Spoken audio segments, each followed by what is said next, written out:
আমি হানজালা আল্লাহর ঘরের সামনে দাঁড়িয়ে প্রতিজ্ঞা করেছিলাম, আজ থেকে বহু বছর আগে আমি প্রতিজ্ঞা করেছিলাম, যেদিন আমি এই শিবচরে ঢুকেছিলাম আমার ছাত্র জামানা ছিল, এসে দেখেছি শিবচরের মাটিতে বড় বড় ভাস্কর্য দাঁড়িয়ে রয়েছে।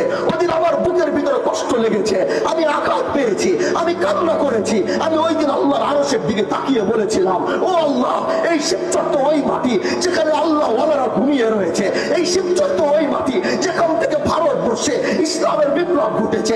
আজকে সেই শিবচরে তাকিয়ে আমি দেখি বড় বড় ভাস্কর্য দাঁড়িয়ে রয়েছে, মূর্তির নামের ভাস্কর্য দাঁড়িয়ে রয়েছে।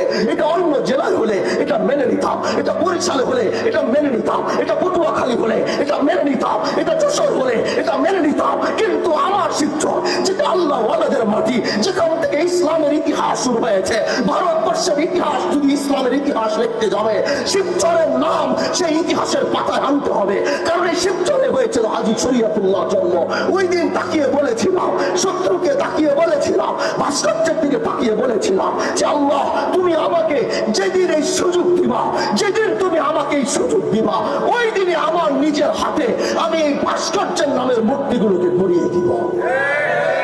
ও বন্ধু আমার, অনেকের কাছে খারাপ লাগতে পারে, তুমি ব্যক্তিগত এক রাজনীতি করতে পারো, তুমি আওয়ামী লীগের রাজনীতি করতে পারো, তুমি বিএনপির রাজনীতি করতে পারো, তুমি জামাতের রাজনীতি করতে পারো, এটা তোমার ব্যক্তিগত বিষয়। কিন্তু এই মূর্তিটা কোন দলের প্রতীক নয়। এই মূর্তি মুসলমানদের নামে, মূর্তির নামে যে ভাস্কর্য শিবচরে দাঁড়িয়েছিল, আল্লাহ আমাকে যেদিন সুযোগ দিয়েছে, আমি ওই রাতে সারা রাত শিবচরে দাঁড়িয়ে থেকে আমি মূর্তিকে অপসারণ করেছি।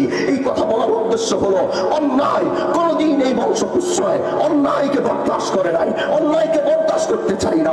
এই যে আজকে আমি গরিবের বন্ধু হয়েছি, আমার বড়লোকের বন্ধু হওয়ার দরকার নাই। আমার বাসার সামনে ভ্যান চালক ভ্যান বন্ধ করে দাঁড়িয়ে থাকে অভিযোগ দেওয়ার জন্য, আমি ভ্যান চালকের অভিযোগ শুনতে চাই। যে রাস্তায় ভিক্ষা করে আমি তার অভিযোগ শুনতে চাই। আমি বন্ধু, আমি গরিবের বন্ধু হতে চাই। গরিবদের জুলুম তাদের উপর হয়েছে, আমি তাদের পাশে দাঁড়িয়ে বলতে চাই, আজকে থেকে তোমরা একা নাও, তোমরা একা নাও, তোমার সাথে হাজী শরীয়তুল্লাহ বংশের হানজালা আছে।